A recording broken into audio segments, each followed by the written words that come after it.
नमस्कार, मैं मोनाली माने और आप देखना शुरू कर चुके हैं न्यूज 28। उसेन बोल्ट ने 21 साल की उम्र में 100 मीटर की दौड़ में अपने देश के ही प्रतिद्वंदी का रिकॉर्ड तोड़ा था 9.74 सेकंड में। रिकॉर्ड आगे भी उन्होंने अपना तोड़ा 9.72 सेकंड में और सिलसिला यहीं पर नहीं थमा। 9.69 सेकंड के साथ उन्होंने अपना अगला रिकॉर्ड बनाया और इस रिकॉर्ड के बाद अगला रिकॉर्ड उनका जो रहा वो रहा 9.58 का।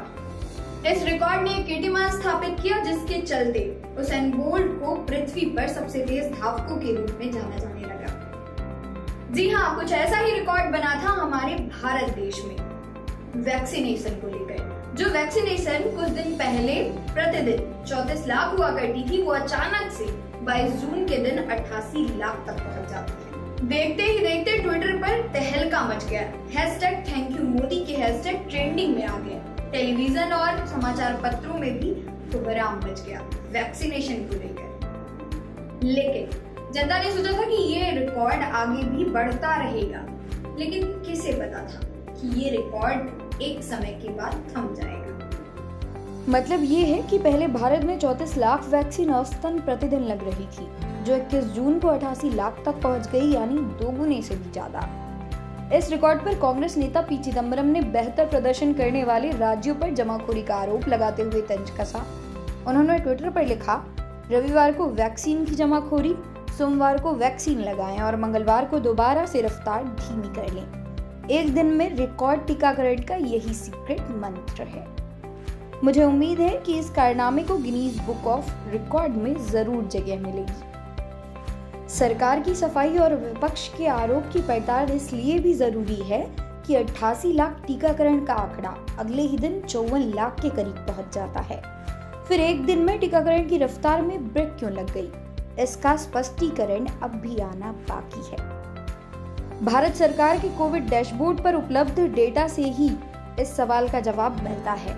जरूरत है 21 जून को किन राज्यों ने टीकाकरण में टॉप स्थान हासिल किया, उनके आंकड़ों को गौर से देखने की, तो एक बार जरूर देखिए। आखिरकार बीजेपी शासित राज्यों का बेहतर प्रदर्शन क्यों रहा। सबसे पहले बात मध्य प्रदेश की। मध्य प्रदेश में 21 जून को लगभग 17 लाख लोगों का टीकाकरण हुआ, जबकि 20, 19, 18 जून को ये संख्या काफी कम रही, या यूं कहें कि कुछ हजार ही थी। वहीं 22 को करीब 5000 ही टीके लगे, यानी 21 जून के मुकाबले 99% की कमी। 21 जून को तेज टीकाकरण करने वाले राज्य में दूसरे नंबर पर कर्नाटक राज्य था। योग दिवस के दिन कर्नाटक में 11 लाख टीके लगे।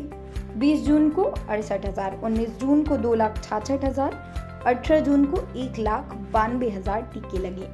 रिकॉर्ड बनाने के अगले ही दिन वहां टीकाकरण की रफ्तार 11 लाख से घटकर 3,92,000 पर आ गई, यानी 70% की कमी। उत्तर प्रदेश में पिछले 5 दिन की बात करें तो कमोबेश 4-5 लाख टीके रोज लगते थे। 21 जून को ये बढ़कर 7 लाख हो गया था और 22 जून को बढ़कर 7,92,000 हो गया, यानी उत्तर प्रदेश में 21 जून की रफ्तार 22 जून को और तेज हुई। बिहार का हाल बाकी राज्यों से थोड़ा बेहतर पहले भी था। 21 जून को 5 लाख से ज्यादा टीके लगे। इससे पहले 16 जून को भी तकरीबन इतने ही टीके लगे थे। गुजरात में 2-3 लाख टीके पिछले 5 दिनों से लग रहे थे। सोमवार को ये 5 लाख तक पहुंच गया और 22 जून को 4.25 लाख लोगों को टीका लगा। लेकिन हरियाणा का मामला मध्य प्रदेश जैसा ही था। 18, 19, 20 जून को वहां महज कुछ हजार लोगों को टीके लग रहे थे, जो अचानक 21 जून को 5 लाख पहुंच गया और 22 जून को दोबारा महज 75 पर जा पहुंचा। गौरतलब है कि ये राज्य 21 जून के रिकॉर्ड टीकाकरण में टॉप के 6 राज्य थे। ये संयोग हो सकता है कि सभी राज्यों में बीजेपी सत्ता में है या भागीदार है। वहीं अगर बात गैर बीजेपी शासित राज्य की कहानी की करें तो 21 जून के रिकॉर्ड के टीकाकरण की सूची में 20वें स्थान पर छत्तीसगढ़ का नंबर है, जहां कांग्रेस की सरकार है। राज्य के स्वास्थ्य मंत्री टीएस सिंह ने बीबीसी से बातचीत में कहा कि छत्तीसगढ़ को 21 जून के लिए कोई नया स्टॉक नहीं मिला था। देश में वैक्सीन का उत्पादन ही सीमित है। एक दिन में 30 लाख से ज्यादा वैक्सीन बन ही नहीं रही। हमारे पास 45 साल से अधिक उम्र वालों के लिए 18 लाख वैक्सीन का स्टॉक था। 18+ कैटेगरी के लिए सरकार ने जो वैक्सीन खरीदी थी उनमें से 1-2 लाख वैक्सीन बची थी। दोनों मिलाकर हम अपना टीकाकरण अभियान चला रहे थे। नया स्टॉक आना अभी बाकी है। तो फिर राज्य सरकार 21 जून को रिकॉर्ड टीकाकरण अभियान में क्यों पिछड़ गई? इस पर उन्होंने कहा, मध्य प्रदेश ने योग दिवस के दिन योग शिविरों में आए लोगों को 14,000 वैक्सीनेशन साइट बनाकर पूरा अभियान चलाया। ऐसी जानकारी मुझे मिली है। एक दिन में मध्य प्रदेश में 17 लाख वैक्सीन लग सकता है, ये जरूर दिखा, लेकिन हर रोज वो लगा सके ये तो नहीं हो सकता। ये भी सच है क्योंकि उत्पादन सीमित है। हम ऐसा कुछ नहीं करना चाहते थे, हम जल्दबाजी में नहीं हैं। हमारा मानना है कि धीरे धीरे ही सही हर दिन वैक्सीन लगनी चाहिए। हमने 4 लाख डोज प्रतिदिन का टारगेट खुद के लिए रखा। 18 लाख वैक्सीन हमारे पास अभी है, यानी अगले 5 दिन का स्टॉक हमारे पास है। छत्तीसगढ़ में 21 जून को तकरीबन 83,000 वैक्सीन की डोज लगी थी। यही हाल गैर बीजेपी शासित राज्य झारखंड का भी है। प्रदेश के स्वास्थ्य विभाग से बीबीसी को मिली जानकारी के मुताबिक 21 जून को उनके पास करीब 4 लाख वैक्सीन का स्टॉक बचा था, जिसमें से सोमवार को लगभग 98,000 वैक्सीन डोज इस्तेमाल की गई।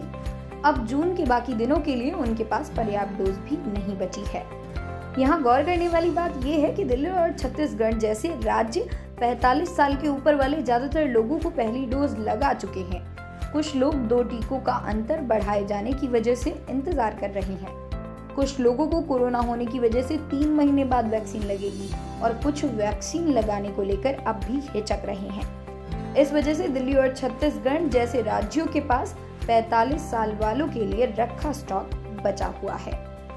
राजस्थान में भी कांग्रेस की सरकार है। 21 जून को टीकाकरण में गैर बीजेपी शासित राज्यों में सबसे अच्छा प्रदर्शन राजस्थान का रहा। कुल मिलाकर उसका स्थान 7वां था। 21 जून को वहां 4.5 लाख वैक्सीन की डोज लगी थी, लेकिन जुलाई में वैक्सीन की चिंता राज्य के स्वास्थ्य मंत्री को अब भी सता रही है। इस बाबत उन्होंने केंद्रीय स्वास्थ्य मंत्री को चिट्ठी लिखकर पहले से ही ज्यादा वैक्सीन उपलब्ध कराने की मांग की है। अगर बात प्राइवेट अस्पतालों की हाल की करें तो 21 जून के रिकॉर्ड टीकाकरण में एक नैरेटिव जिस पर ध्यान नहीं जा रहा है वो है प्राइवेट अस्पतालों की भागीदारी। प्रधानमंत्री मोदी की ओर से वैक्सीन पॉलिसी में बदलाव के बाद 75% टीका केंद्र सरकार खरीद रही है और 25% टीका प्राइवेट अस्पतालों के लिए उपलब्ध है।